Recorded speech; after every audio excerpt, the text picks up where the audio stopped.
Ça fait 6 ans presque que Bordeaux a été vendu par M6. Ça fait 6 ans que ma vie de supporter bordelais est un calvaire sans fin.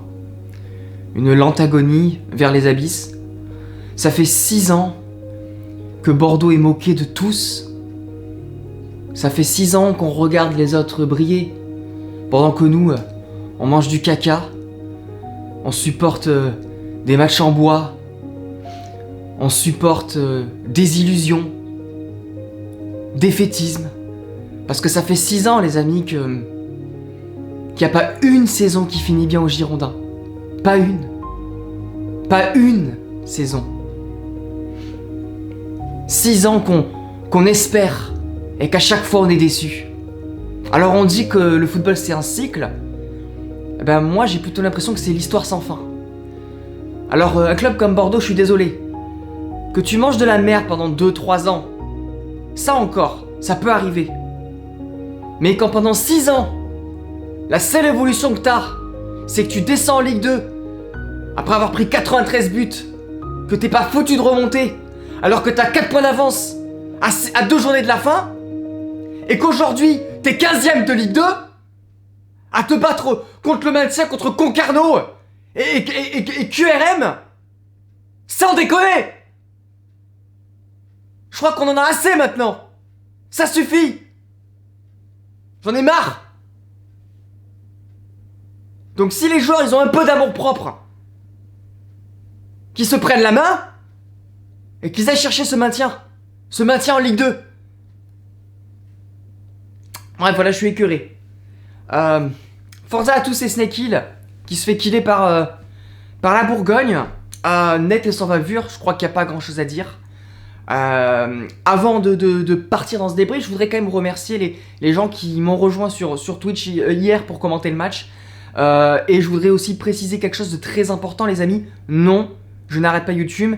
Et je vous annonce d'ailleurs, les avant-matchs arrivent. Voilà, ça y est, les avant-matchs arrivent sur YouTube.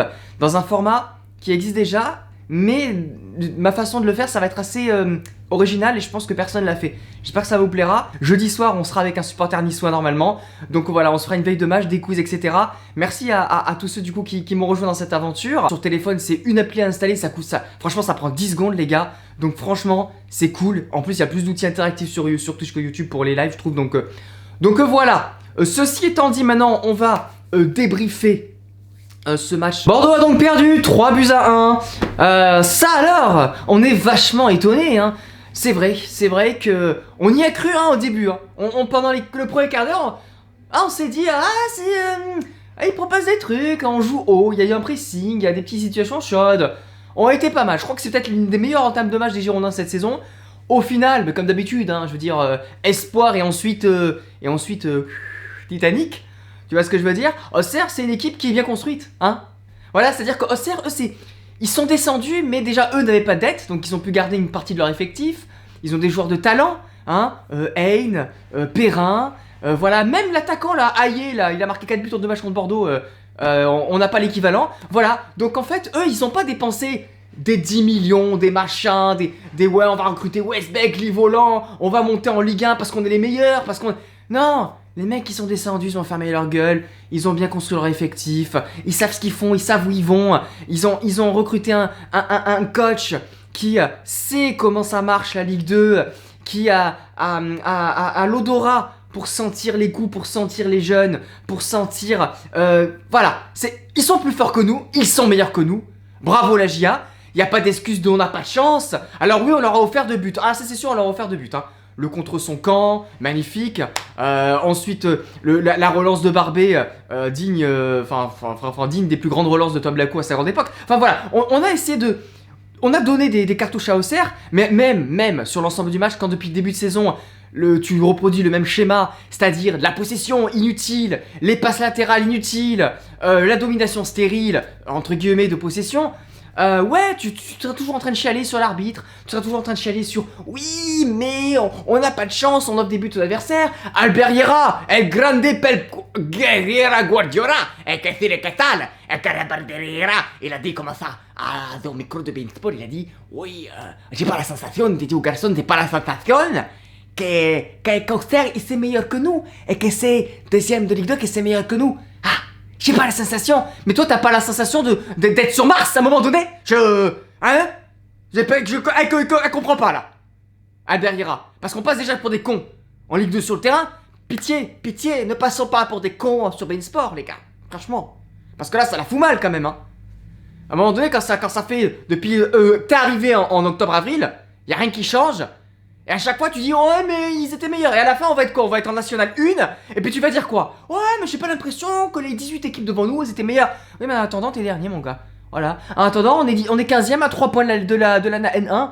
Ok. C'est ça la réalité. Faut l'affronter à un moment donné. Faut arrêter d'être dans le déni ou alors on va voir un psy. Je sais pas.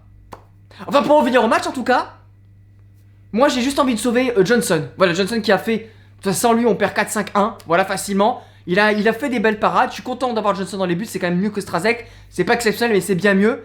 Je suis content quand même du match d'Ensimba. Même s'il a fait à un moment donné une petite erreur. Globalement, on a retrouvé le Ensimba la saison dernière.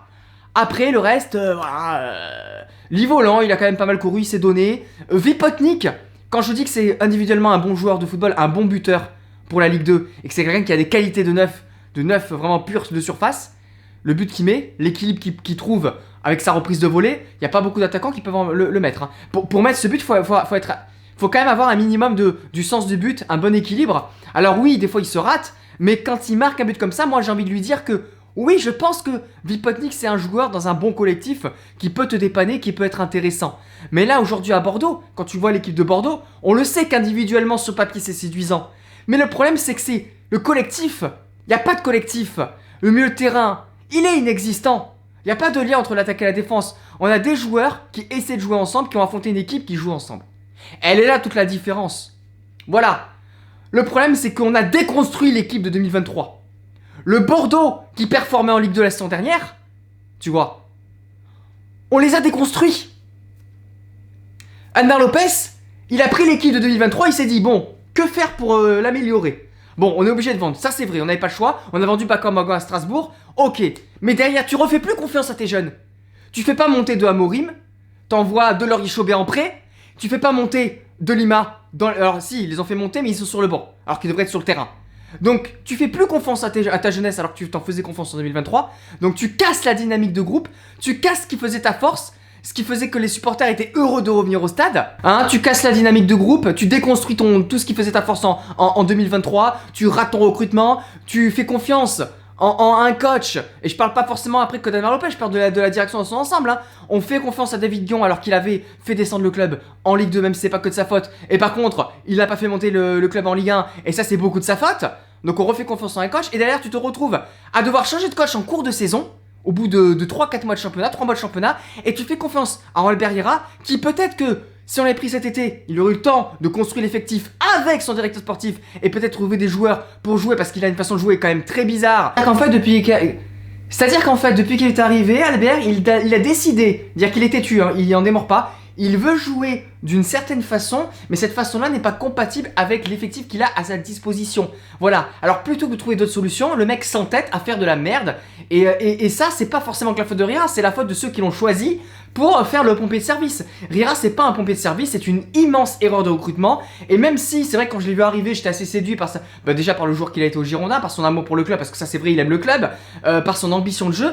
En fait, sur le papier, c'est séduisant. Mais là, je me dis qu'en fait, il aurait plutôt fallu un Antonetti, un mec un peu moins sexy, mais qui va déjà faire le pompier de service et qui va te construire des bases pour ensuite, pourquoi pas, rebondir avec quelqu'un d'autre. Mais là, clairement, on se retrouve dans une merde absolue avec un effectif qui a explosé, qui va exploser, qui a été déconstruit, qui a été saccagé par une mauvaise gestion de la part de son directeur sportif et par Gérard Lopez qui malheureusement, même s'il a mis son argent, je pense qu'il a fait confiance aux mauvaises personnes et ça incombe à Gérard Lopez. Maintenant, qu'est-ce qu'on va devenir? Bah écoutez les gars, l'avenir s'inscrit entre pointillés, économiquement, alors le club est déjà en train de préparer la DNCG de juin, donc ça c'est une bonne chose, mais par contre avec quel joueur? Alors ça, hein, mystère et boule de gnome, hein. Quand tu vois tous les clubs de Ligue 2 qui sont en train de notre niveau, qui sont en train de se renforcer, et que nous là, on a une main dans le calbar, comme ça, et on attend ce qui va se passer, bah écoute, moi je sais pas, on a perdu Regersen, Marcelin, il a pas du tout le niveau,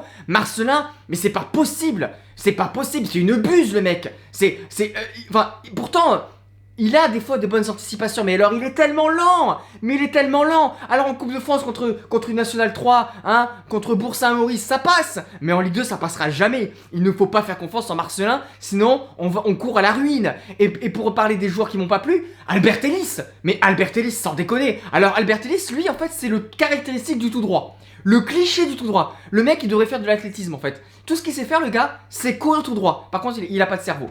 Voilà, il a pas de cerveau. On l'a revu encore hier. Il peut faire la passe décisive pour Sissoko, mais il a le pied dans le guidon. Le mec, en fait, tout ce qu'il sait faire, oui, il se bat, il court vite, il va tout droit. Voilà, c'est tout. T'as fini avec Albert Ellis. Le problème, c'est que c'est un joueur, il a pas de cerveau. J'ai bien peur que Kadmar Lopez soit encore là, parce que s'il est encore là en janvier 2024, c'est que visiblement, mais Lopez lui fait encore confiance. Voilà. Donc pour moi, si Almar Lopez est encore au club pour faire le mercato en juin 2024, c'est un scandale absolu et il faudra demander des comptes à Gérard Lopez parce que c'est pas normal de laisser un incompétent et un imposteur à la tête de la direction sportive des Girondins de Bordeaux. Et je vais terminer mon débrief sur ça en vous disant que il y a quand même la Coupe de France qui arrive. Amen contre Nice. Samedi, je vais commenter le match sur Twitch. Vous le savez pourquoi. Émission Planète Girondin avec, je l'espère, un supporter niçois, des quiz, des jeux, etc. On fera la veille de match jeudi soir dans Planète Girondin sur Twitch. Et en attendant, prenez soin de vous, mangez des chocolatines et allez Bordeaux!